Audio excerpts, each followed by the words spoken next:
सिंध के सीनियर वजीर शजील इनाम मेमन ने कहा है कि कराची में जारी तरक्याती मंसूबे शहरी सहूलत और मुस्तकबिल की पायदार तरक्की के लिए संग मील साबित होंगे।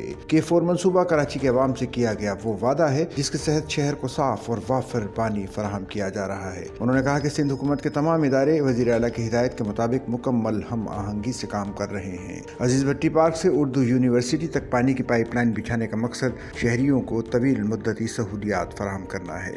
उन्होंने कहा कि वक्ती तौर पर ट्रैफिक की मुश्किलात जरूर पेश आ रही हैं, मगर ये मुश्किलात एक मुस्तकिल हल की तरफ पेश रफ्त हैं। आवाम से अपील है कि वो ताउन करें क्योंकि ये मंसूबे उन्हीं के बेहतर मुस्तकबिल के लिए मुकम्मल किए जा रहे हैं। K4 रेड लाइन और दीगर तरक्याती मंसूबे सिर्फ तामीराती सरगर्मियां नहीं, सिंध हुकूमत के विजन का हिस्सा हैं। शजील इनाम मेमन ने कहा कि K4 रेड लाइन और दीगर तरक्याती मंसूबों का मकसद कराची को जदीद और सहूलियात से आरास्ता शहर में तब्दील करना है। तमाम मंसूबों की रफ्तार तेज कर दी गई है और जहाँ भी अवामी मुश्किलात सामने आ रही हैं वहाँ फौरी इक़दाम किए जा रहे हैं। उन्होंने कहा कि सिंध हुकूमत अवामी खिदमत के जज्बे से काम कर रही है और बहुत जल्द कराची के शहरी इन मंसूबों के मुस्बत नताइज खुद महसूस करेंगे। सच्चल न्यूज़ नेटवर्क की वीडियोस में खुश आमदेद। नाजरीन, वीडियो से मुतालिक अपनी कीमती राय का इजहार कमेंट बॉक्स में ज़रूर करें और चैनल को सब्सक्राइब करें।